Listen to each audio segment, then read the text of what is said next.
News 18 ಡಿಜಿಟಲ್ಗೆ ಸ್ವಾಗತ. ನಾನು ವಿನಾಯಕ ತೊಡರ್ನಾಳ್. ಕೋಟೆನಾಡು ಚಿತ್ರದುರ್ಗ ಜಿಲ್ಲೆ ಹಿರಿಯೂರು ತಾಲೂಕಿನ ಜವಗೊಂಡನಹಳ್ಳಿ ಬಳಿ ಬೆಳ್ಳಂಬೆಳಗ್ಗೆ ಜವರಾಯ ಅಟ್ಟಹಾಸ ಮೆರೆದಿದ್ದಾನೆ. ಈ ಪ್ರಕರಣ ಇಡೀ ದೇಶ ಮತ್ತು ರಾಜ್ಯದಲ್ಲಿ ಜನರನ್ನು ತಲ್ಲಣಗೊಳಿಸುವಂಥ ದುರ್ಘಟನೆ ಆಗಿದೆ. ಏನು ಚಿತ್ರದುರ್ಗ ಮಾರ್ಗವಾಗಿ ಬೆಂಗಳೂರಿಂದ ಗೋಕರ್ಣಕ್ಕೆ ತೆರಳುತ್ತಾ ಇದ್ದಂಥ ಸೀಬರ್ಡ್ ಖಾಸಗಿ ಬಸ್ ಏನು ತೆರಳುತ್ತಾ ಇತ್ತು, ಆ ಸಂದರ್ಭದಲ್ಲಿ ಹಿರಿಯೂರು ಕಡೆಯಿಂದ ಬೆಂಗಳೂರು ಕಡೆಗೆ ತೆರಳುತ್ತಾ ಇದ್ದಂಥ ಕಂಟೈನರ್ ಲಾರಿ ಡಿಕ್ಕಿ ಹೊಡೆದ ಪರಿಣಾಮ ಡೀಸೆಲ್ ಟ್ಯಾಂಕ್ ಓಪನ್ ಆಗಿ ಬೆಂಕಿ ಹತ್ಕೊಂಡಿರುವಂಥದ್ದು. ಬೆಂಕಿ ಹತ್ತಿದ್ರಿಂದ ಸೀಬರ್ಡ್ ಬಸ್ ಪೂರ್ತಿ ಸುಟ್ಟು ಕರಕಲಾಗಿರುವಂಥದ್ದು. ಆ ಬಸ್ಸಿನಲ್ಲಿ ಪ್ರಯಾಣ ಮಾಡುತ್ತಿದ್ದಂಥ 32 ಜನ ಪ್ರಯಾಣಿಕರು ಆ ಸಂದರ್ಭದಲ್ಲಿ ಪ್ರಾಣಾಪಾಯದಿಂದ ಪಾರಾಗಲು ನಿಜಕ್ಕೂ ಕೂಡ ಹರಸಾಹಸವನ್ನೇ ಪಡುವಂಥ ಸಂದರ್ಭ ಎದುರಾಗಿತ್ತು.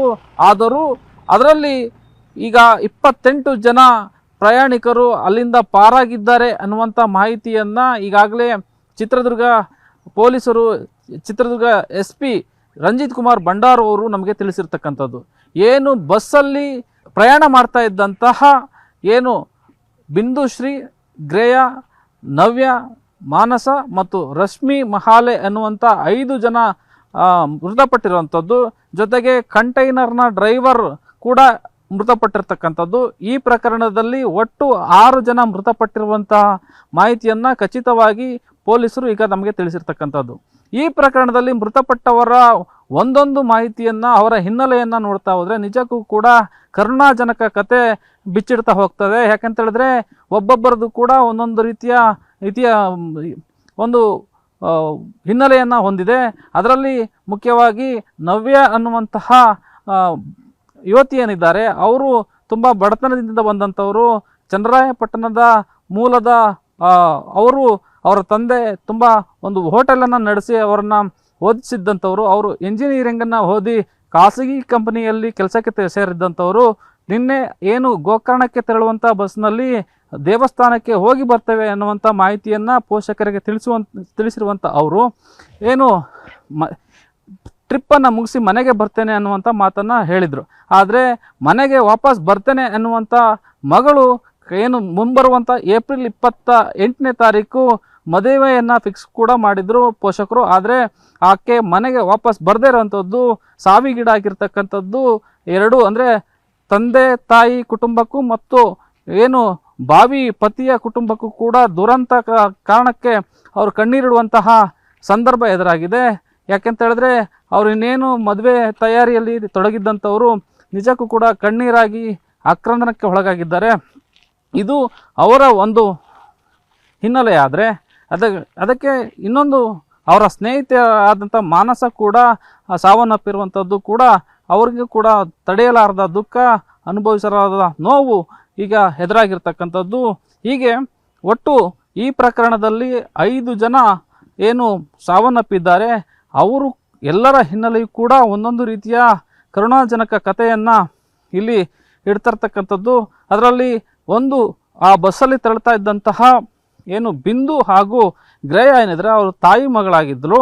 ಅವರು ತೆರಳುವಂಥ ಸಂದರ್ಭದಲ್ಲಿ ಇಬ್ಬರೂ ಕೂಡ ಒಟ್ಟಿಗೆ ಸಾವನ್ನಪ್ಪಿರುವಂಥದ್ದು ಕೂಡ ಅವರ ಕುಟುಂಬಕ್ಕೆ ನುಂಗಲಾರದ ತುತ್ತು, ಅಂದರೆ ನೋವನ್ನು ಸಹಿಸಲಾರದಂಥ ಸಂದರ್ಭ ಇದು ಎದುರಾಗಿರುವಂಥದ್ದು. ಈ ಪ್ರಕರಣದಲ್ಲಿ ಅವರ ಪತಿ ಒಬ್ಬರೇ ಉಳಿದಿದ್ದಾರೆ ಅನ್ನುವಂಥ ಮಾಹಿತಿ ನಮಗೆ ಲಭ್ಯವಾಗಿರ್ತಕ್ಕಂಥದ್ದು. ಆದರೆ ಇಡೀ ಪ್ರಕರಣವನ್ನು ನೋಡಿದಾಗ ಏನು ಈ ಪ್ರಕರಣದಲ್ಲಿ ಸಾವಿಗೆ ಈಡಾಗಿರ್ತಕ್ಕಂಥ ಪೋಷಕರು ನಿಜಕ್ಕೂ ಕೂಡ ಆಕ್ರಂದನವನ್ನೇ ಮಾಡ್ತಾ ಇರ್ತಕ್ಕಂಥದ್ದು, ಕಣ್ಣೀರ ಕೋಡಿಯನ್ನು ಹರಿಸ್ತಾ ಇರ್ತಕ್ಕಂಥದ್ದು.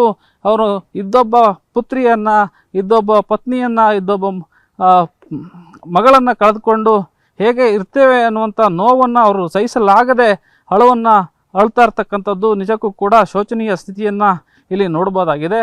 ಒಟ್ಟಾರೆಯಾಗಿ ಈ ಪ್ರಕರಣಕ್ಕೆ ಸಂಬಂಧಪಟ್ಟಂತೆ ಏನು 5 ಜನ ಮತ್ತು ಆ ಲಾರಿ ಡ್ರೈವರ್ 6 ಜನ ಮೃತಪಟ್ಟಿದ್ದಾರೆ.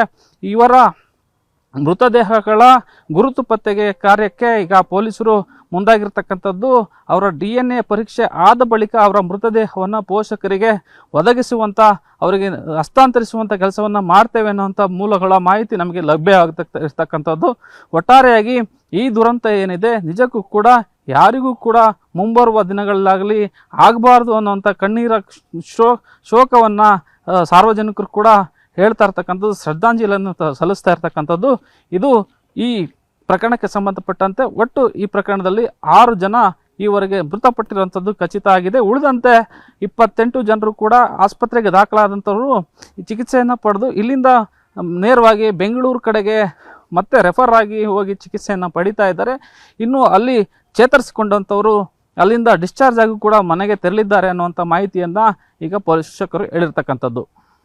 ನಿರ್ಭೀತ, ನಿಷ್ಪಕ್ಷಪಾತ, ವಿಶ್ವಾಸಾರ್ಹ ಸುದ್ದಿಗಳಿಗೆ ಮತ್ತೊಂದು ಹೆಸರಾಗಿರುವ News18 ಕನ್ನಡ ಈಗ ಆಪ್ನಲ್ಲೂ ಲಭ್ಯವಿದೆ.